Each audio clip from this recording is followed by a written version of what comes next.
Hashtag what happened to Marantz? The brand that died and came back. You can still find them in estate sales and online auctions, the Marantz 2225 receiver, the 2240, the 8B power amp, beautiful things. Warm, heavy, with that kind of Japanese precision that somehow feels American in the way it was marketed. They sell for more now than they cost new, and people who own them talk about them like they own a piece of their own history. But here's the strange part: if you bought a Marantz receiver in 2005, or even 2010, you bought something that was, for all practical purposes, already dead.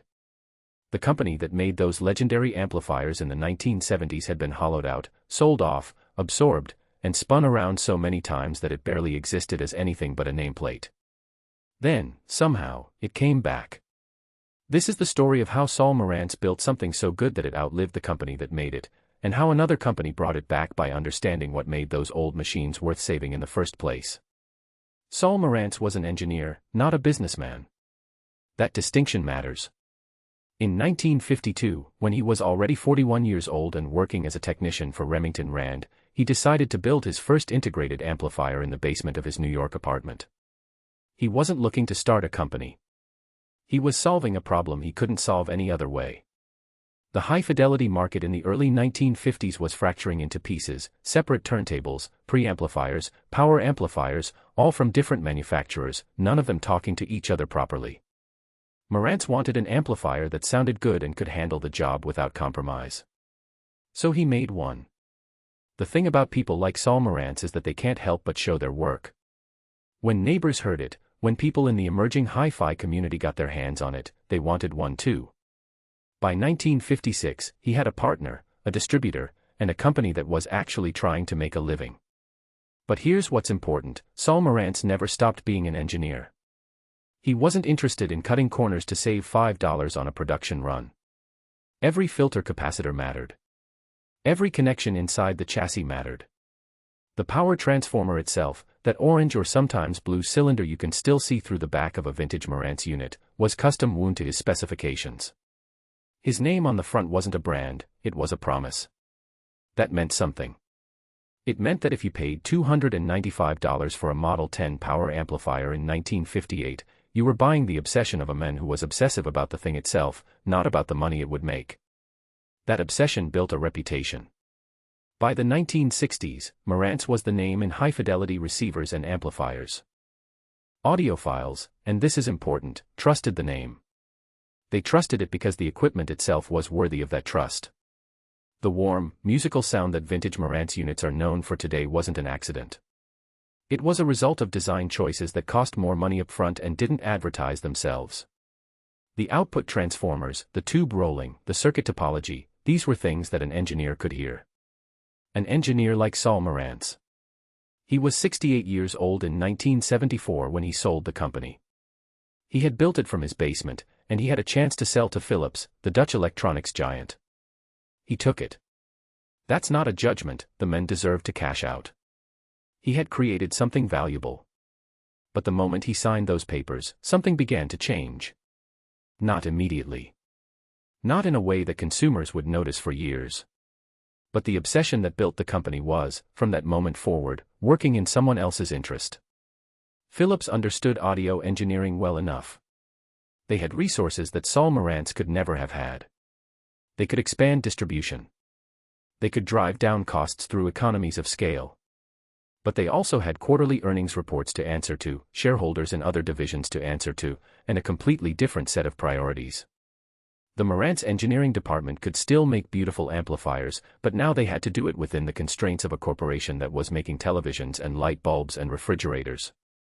The people making the decisions about how much to spend on a capacitor were no longer engineers. They were managers. And managers think in percentages, not in promises. The 1970s and early 1980s were still, on the surface, a golden age for Marantz. The 2225 receiver, which came out in 1974, became one of the most sought-after integrated amplifiers in audio history. Same with the 2240, the 3255. These receivers had that warm, slightly compressed sound that made everything from vinyl records to FM radio sound good. They had brushed aluminum front panels and precision machined knobs. They had real buttons that clicked. The tuning dial glowed with that soft amber light that made you want to leave the dial on even when you weren't listening to anything.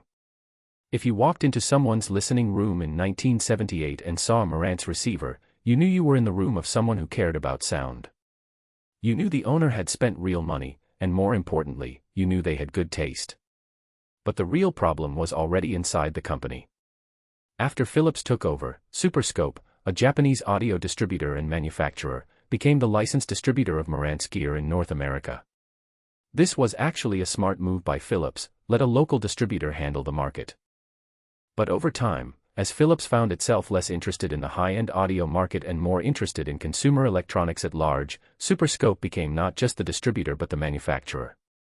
By the early 1980s, a Marantz receiver bought in America might be designed in Japan, manufactured in Japan, and distributed through a Japanese company. The Marantz engineering legacy, the Saul Marantz obsession about the sound that came out of the speakers, that was fading. You have to understand what was happening in the audio market in the 1980s. Compact discs arrived in 1982. The promise was perfect sound, forever, digital perfection, the end of surface noise, the end of the need for expensive turntables and careful record handling. A lot of audio engineers believed it. Or maybe they believed that their boards of directors believed it. The high-fidelity market split in two. There were people who cared desperately about the way vinyl sounded, and there were people who just wanted convenient music in a smaller package. Suddenly, the middle ground, the place where Marantz had lived for 25 years, started to disappear. If you cared about sound quality, you were an audiophile, and you were supposed to buy from specialized boutique manufacturers. If you just wanted a good receiver to play records and listen to the radio, well, you could get something cheap from a mass-market brand that sounded okay. Marantz was too expensive to be mainstream and too commercial to be a true audiophile brand. By 1985, the company was struggling. The engineering was still there, but it was being stretched thin. You were beginning to see cost-cutting choices that would have made Saul Marantz wince. Cheaper transformers in some models. Circuit designs that worked but weren't elegant. Corners were being cut, not everywhere, but enough. Enough that a knowledgeable listener would notice. Enough that the Marantz name stopped meaning quite what it had meant in 1976. What followed was a long, slow fade. In 1989, Philips sold Marantz to Integral Music, a Finnish company. In 1991, Integral Music sold it to Denon, which was owned by Matsushita, a Japanese corporation. For a brief moment, it seemed like things might improve. Denon had a legitimate audio pedigree. But by this point, the market for integrated receivers had shifted dramatically. Home theater was coming. Receivers were being asked to do more, to handle surround sound, to integrate with video systems, to be the centerpiece of an entertainment system rather than a music playback device. Marantz's identity, which was built on the idea that a receiver should do one thing perfectly, was being asked to do 5 things acceptably. The 2000s were brutal. Marantz changed hands multiple times. Designs that came out in the early 2000s looked like they were designed by committee, and they probably were. There's a particular kind of sadness you feel when you hold a modern cheap receiver and feel how light it is, how the knobs wiggle, how the connections are clearly cost-reduced versions of what they used to be. You think about the 2225, which weighs 42 pounds and feels like you could use it as a weapon. Then you think about a 2005 Marantz, which feels like it was assembled from the parts bin of compromise. The sound told the same story. Good equipment from a company that was no longer itself. By 2010, Marantz was owned by D&M Holdings, a Japanese corporation that also owned Denon. The company still made receivers. They still had the nameplate. But if you looked at a Marantz receiver from that era, you were looking at something that was more Denon than Marantz, more mass market than high-end, more committee than obsession. And then something unexpected happened.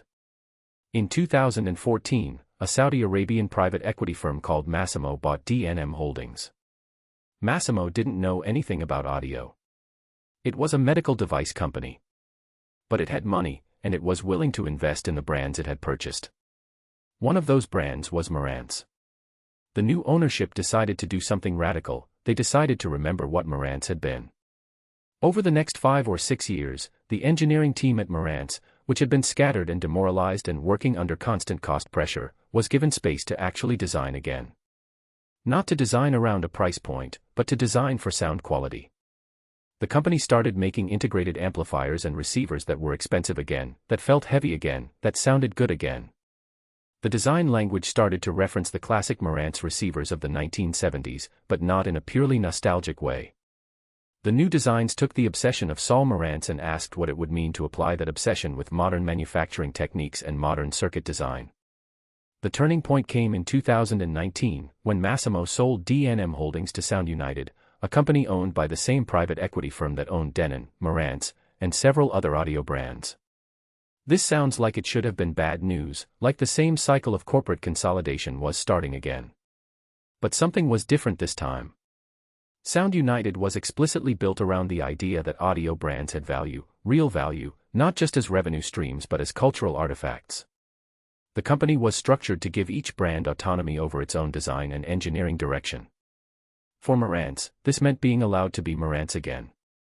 The new receivers that came out in the early 2020s, the Cinema 65, the Cinema 80, had something that Marantz receivers hadn't had in decades. They had intention.